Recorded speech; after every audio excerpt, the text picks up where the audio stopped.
Alright, what's up everyone? Welcome back. Want to go ahead and tie my double foam top shelf hopper for you guys, so just get my hook in the vise here. Going with a Firehole Outdoors. It's a size 12. This is the hook I like for this bug. I'll show them the materials as I'm using them. I like to start my thread just a little bit in front of the hook point here. Make sure you get yourself a good place to stop.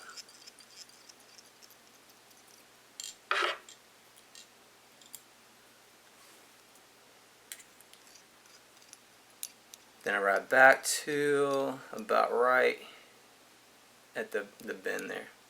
Up a little bit. I got two different types of foam here.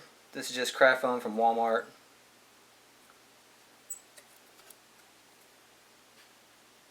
I'm doing a double foam version like I said, so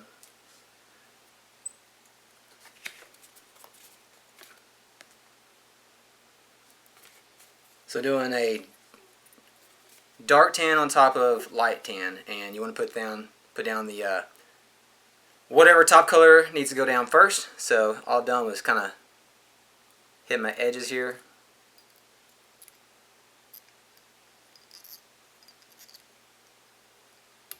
There we go. Okay, and I'll do my light foam version, or light foam second.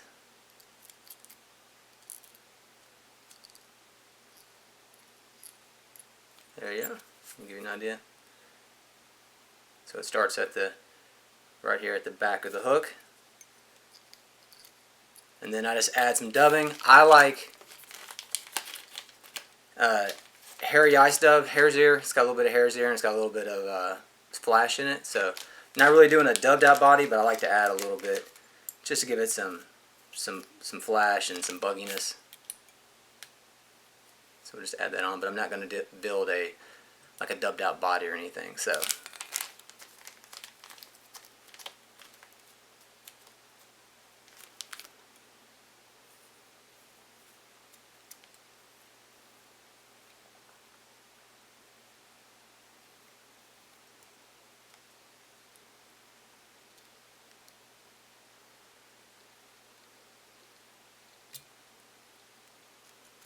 a little bit more.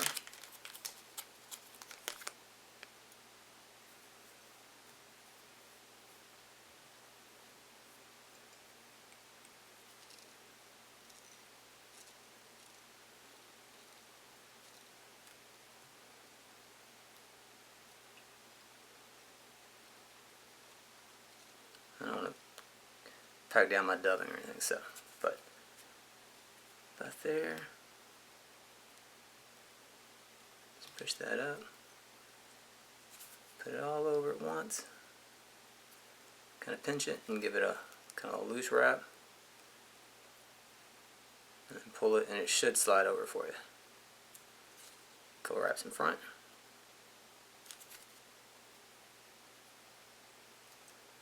There you go.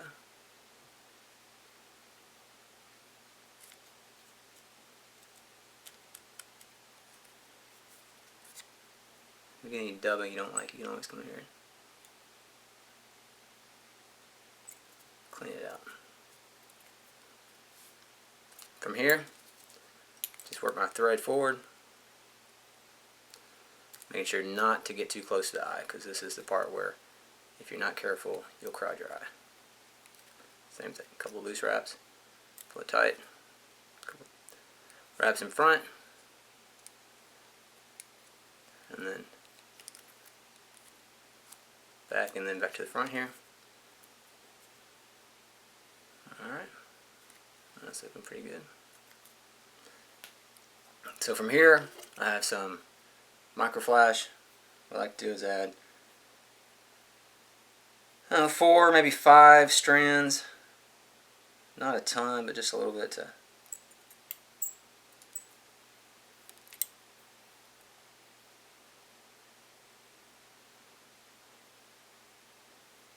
what I do is I wrap it up here in the front and then lock it in by folding it over itself.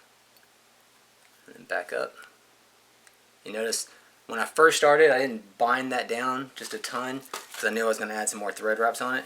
The wing is macro poly yarn, the same stuff I use for my Dorsey indicators. I really like this stuff. It floats really good. So just get a nice little strand there, and then take my comb and just kind of pick it out pretty well.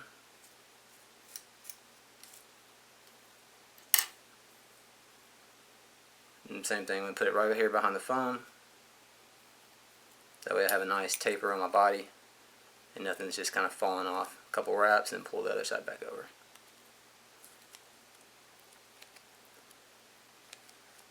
That should lock that down really well.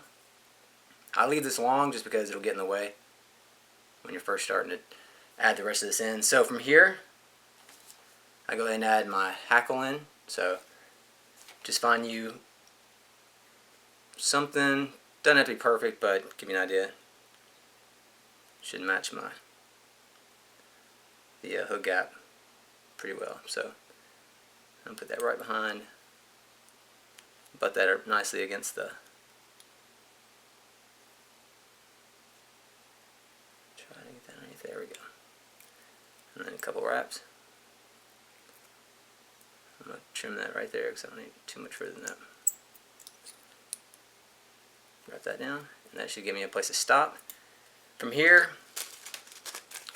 medium barred centipede legs. I have yellow.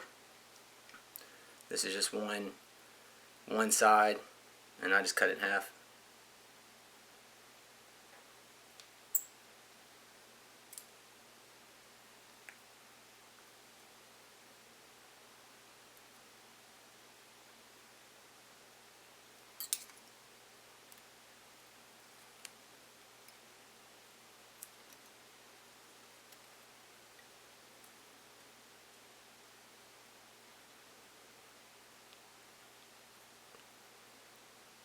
So it's about halfway up the body to the other side. Like this is why I leave the wing on here kind of long, because I can just grab it and move it out of the way when I'm working with it. Kind of give yourself an, get it in kind of where you want it, but a couple more. Pull on the side, pull on that side. Should lock it in. And then I move my thread back. This is where I'm going to add Superfine Dry fly dubbing. Color's yours, whatever you feel like you want. I'm going with I think it's a rusty brown.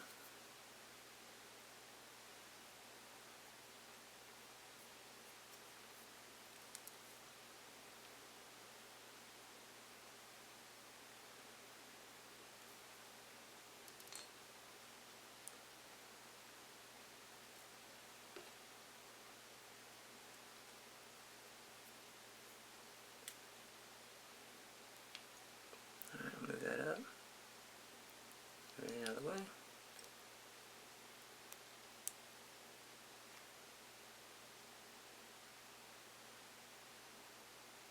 I'm working my thread up.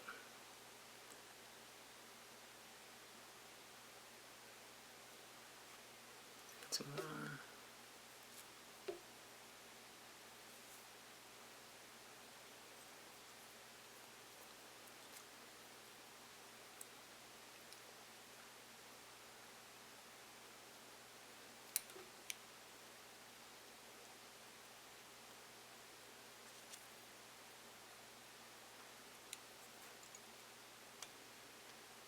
Alright, and that's good. Time for the hackle. Do a couple wraps behind the leg.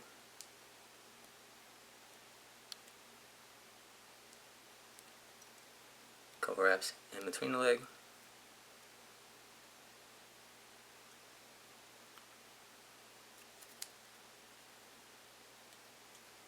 Try not to grab that wing. And move it forward.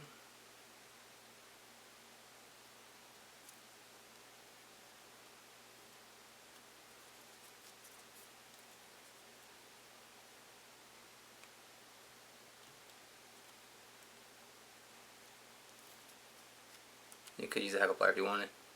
I have one, I'm just lazy. Couple wraps. And then a couple pulling it back and locking it in. I like the way it looks, so I'm going to snip that out. And if I was careful, I should have plenty of room to move my thread in front of it. And we'll finish.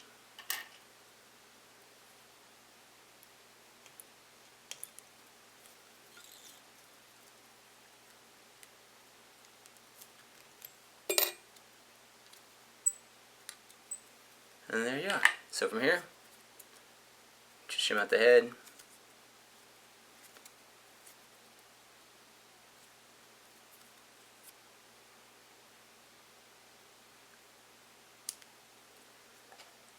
Hit the corners.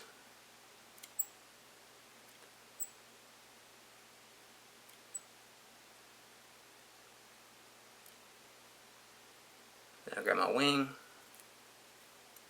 And I like that right behind the body there. Front legs. Just in front of the head, I just pinch them and then I just give them a little, like that. Back legs right by the body. And then adjust them. They don't like where they're at.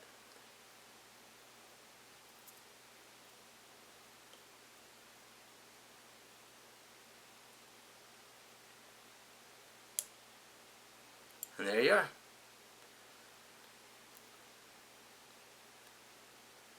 My top shelf hopper, double foam version. This is what I use for all my dry dropper.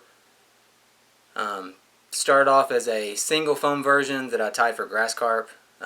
Based it off of the foam back humpy, and the humpy has a little tail.